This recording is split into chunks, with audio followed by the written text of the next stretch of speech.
Why go on when you give everything and face that which torments you, only to find that it is worse than you could have imagined? Why go on? Is it really so weak to ask this? Or are we just so afraid of the honest answer that we do not dare pose the question? Sometimes the answer lies in a memory, a feeling, a song.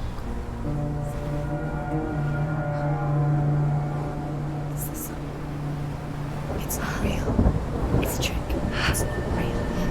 It is real. Listen to it. She can Don't give up. Dillion. It's Not like this. It's not real. It is real. It's a trick. Don't trust it. Maybe you're already dead. Who are you? Do you still believe in me, Senua? No, it's not. It's a trick. She knows it's a trick. He's already dead. You know he's here. He can't be here. It's impossible. Dillion. Come to me. Please.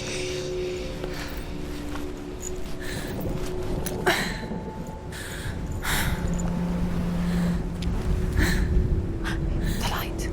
Go towards the light. It's him. There he is. It can't be him. It's just a trick. It's in your mind. No, he's here. It's in your mind. It's real. It's happening. Go towards it. It's already disappeared. Nothing lives He's here. gone. You're He's too gone. slow. How could you? Keep going. How could you? Keep going. Ignore the pain. I told you it was to trick you. I told you. Where are you going? See, There's nothing to follow. come on.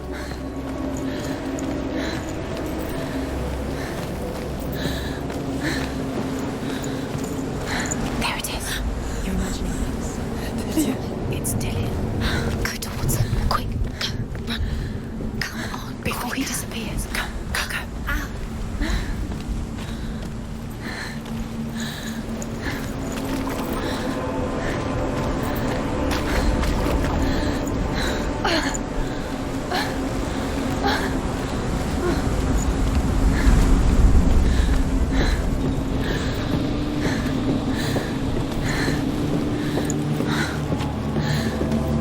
Before she first met him, she was not in a good place. Just a teenager, but not like the others.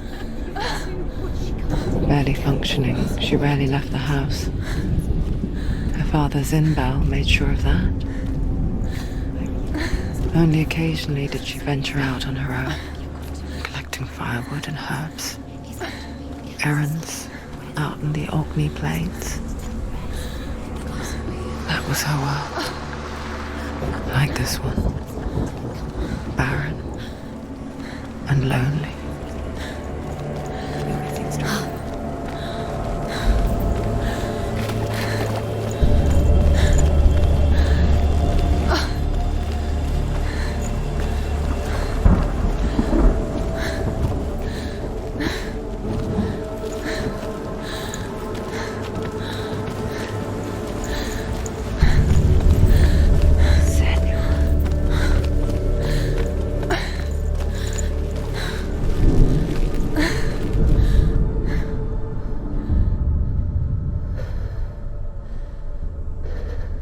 Senua, there will be times that you will feel alone and exhausted, like a strange little fish swimming against the tides of the big ocean.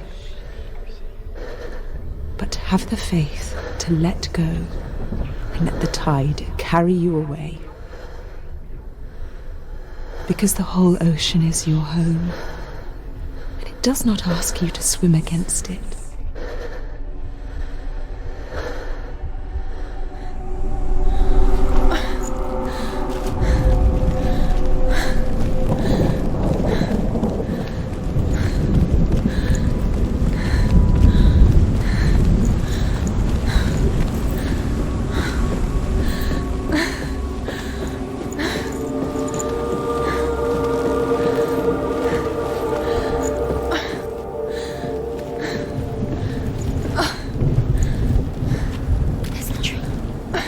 he was, the lone figure of a boy. Swordplay under the shade of a tree. She remembers the first time she saw him. To her young eyes, he moved as if dancing, and the world danced with him. The gloom lifted, and for the first time in years she felt a ray of hope.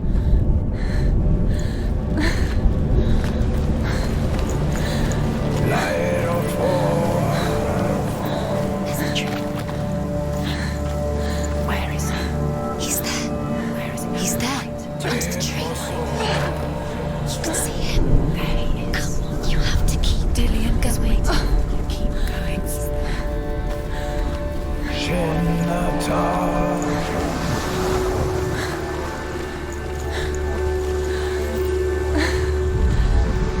The Northmen tell of a great hero. His name is Sigmund. His father's hall was built around a great tree, and one day Odin comes and thrusts a sword into the tree, a gift to whomever can release it. Many try, but the sword only comes out at Sigmund's touch. His brother-in-law, King Siggeir, wants it, but Sigmund refuses him, so King Siggeir plots revenge. He invites Sigmund and his brothers to a feast, but when they arrive, they are met with an army, not a warm welcome. King Siggeir captures Sigmund and his brothers, steals his coveted sword, and readies them for execution.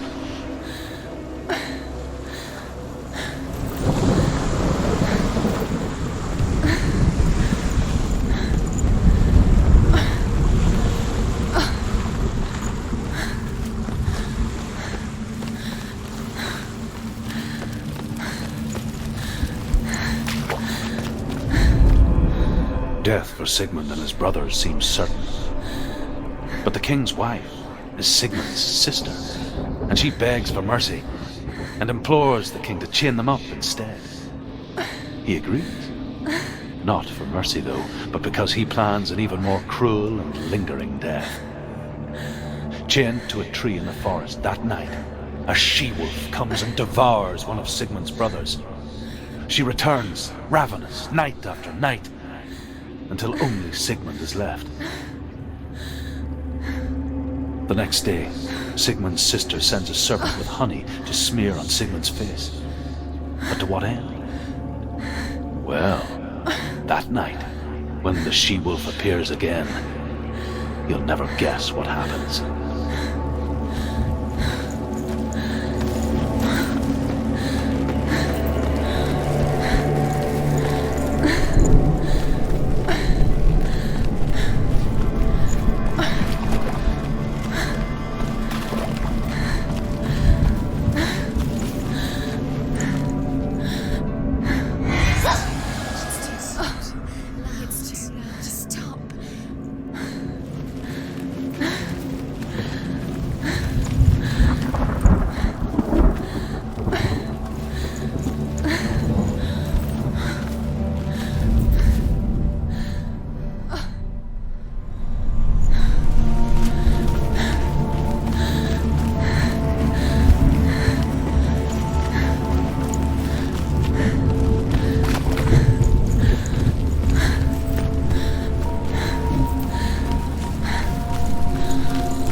The she-wolf licks the sweet honey from Sigmund's face.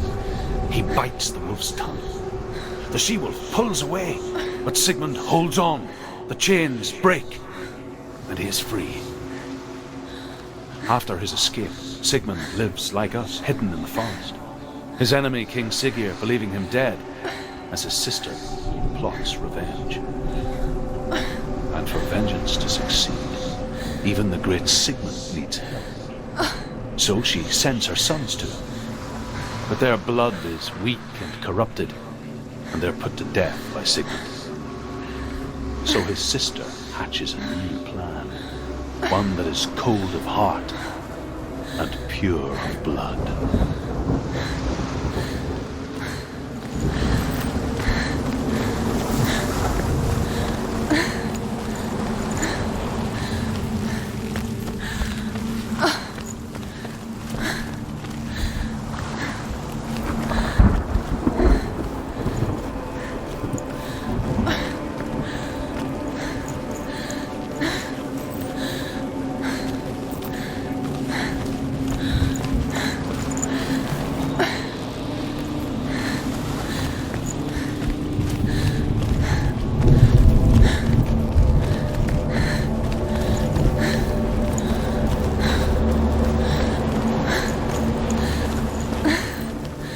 Day after day, watching from afar, she mimicked him, perfecting her own secret dance, wishing those fleeting moments of light would stretch out to last forever.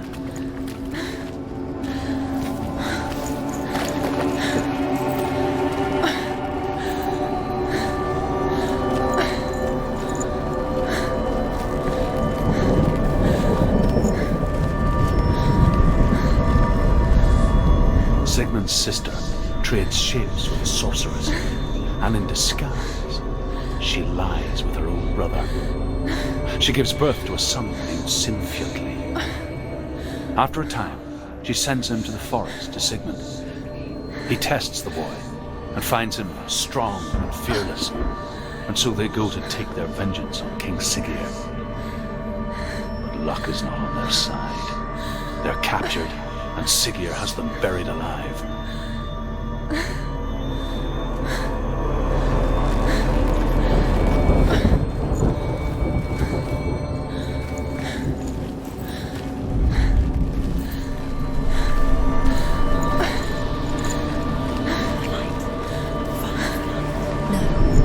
It's a trick. It's an illusion. It's not real. Do you feel? You want to believe it's real, but it's a trick. You're deluded. Where are you going? Where is she going? What is she following? You can't even fight. It's just deception. How does he so effortlessly court the world and bliss? If only she could do the same. See the world through eyes anew and dance with it, just like he does.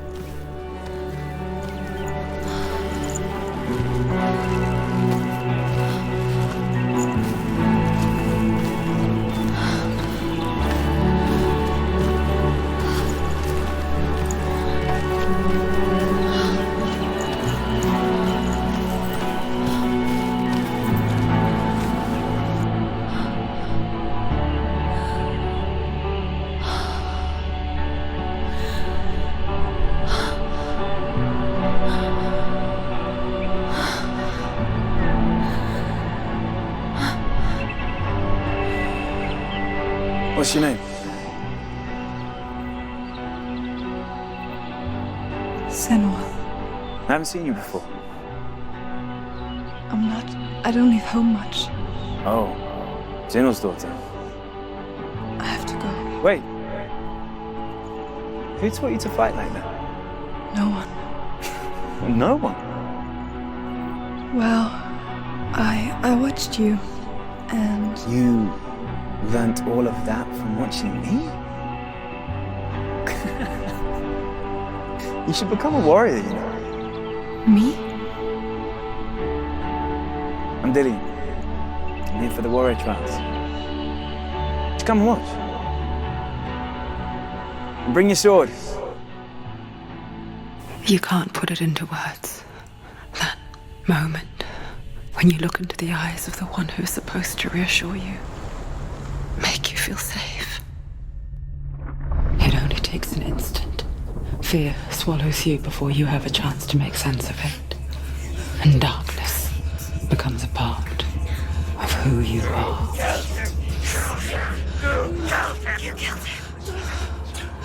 But her world changed the day the Northmen took him from her. Senua knows that there's no going back to how things were. That there's nothing to go back to at all. Stay still, stay quiet, hide, don't tell her. Their gods can see into your mind. They will use this power to destroy you. They won't stop me. I can still feel him. Whatever's left of him, they will never let him go. I'm not gonna let him rot here. You're the one rotting here. Leave me alone. You will die here. No. And all your suffering will have been for nothing. Shut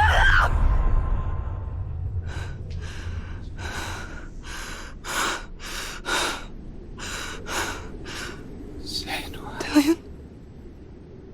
Is that you?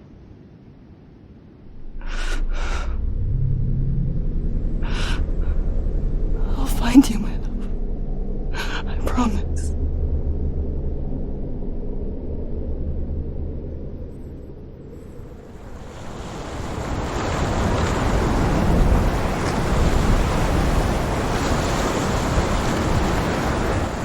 That tree. Can you see him? You want to believe it. Is he not real? Is he there? You're alone in these mountains. Is that Dillion? Nothing lives here. You won't survive. You met him by the tree. She met him by the tree. Maybe it's a sign, the tree. What's he trying to tell you? He's waiting for you by the tree.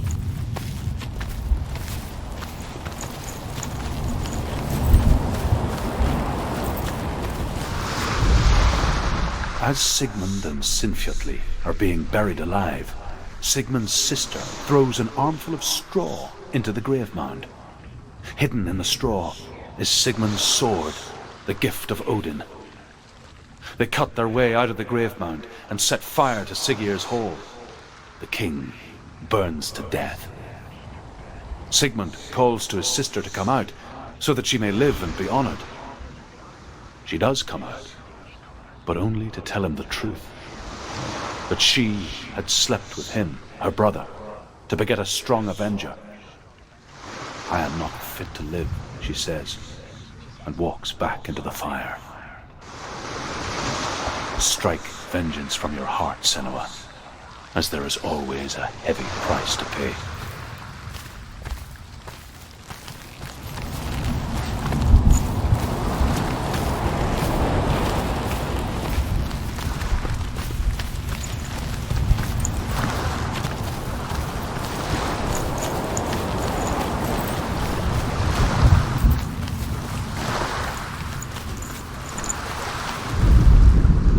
And here is the end of Sigmund's story.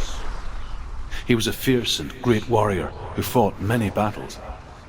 But one day, an old man came onto the battlefield. Although shadowed by a hood, Sigmund saw that he only had one eye. The man raised his spear, and Sigmund struck at it with his sword, but the sword shattered into pieces. Sigmund then knew that this was Odin, and thus that victory could not be his. He bowed his head and accepted his end. Dying, he tells his wife that she is with child, and that her son will one day make a great weapon out of the fragments of his sword. The sword named Gram.